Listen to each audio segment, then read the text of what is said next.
en ce qui concerne les échantillons ou les prototypes. En fonction des prescriptions des descriptifs, des échantillons et des prototypes doivent être présentés au maître d'ouvrage et au maître d'œuvre afin de vérifier le respect de la qualité de la prestation demandée, mais aussi pour arrêter des choix, une forme, un dimensionnement, des coloris ou aspects non figés dans les CCTP. La liste des échantillons et prototypes à fournir par chaque entreprise est établie en fixant une date de présentation pour chacun d'entre eux, en fonction des délais de commande et de l'intervention sur le chantier.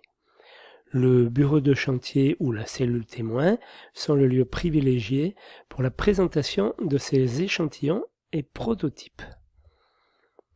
Alors, à titre d'exemple, les échantillons, donc il peut y avoir un échantillon de revêtement de façade,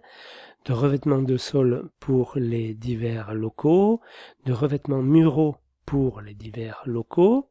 des essais de peinture, un bloc-porte avec sa quincaillerie, un tableau pour le complément de quincaillerie, ferme-porte, barre anti-panique, rosace, bouton de condamnation par exemple, une fenêtre ou une porte-fenêtre, un élément de cloison, un élément porte de placard, un élément de fermeture extérieure des volets par exemple, avec sa manœuvre, un élément de garde-corps de balcon ou de loggia, un bloc évier avec sa robinetterie, un lavabo avec sa robinetterie, un tableau pour les autres ensembles de robinetterie, un tableau de l'appareillage électrique, interrupteur, prise, point lumineux, sonnerie, interphone, etc. Un corps de chauffe, radiateur, convecteur, sèche-serviette, une bouche de ventilation mécanique, une entrée d'air en menuiserie. Au niveau des prototypes,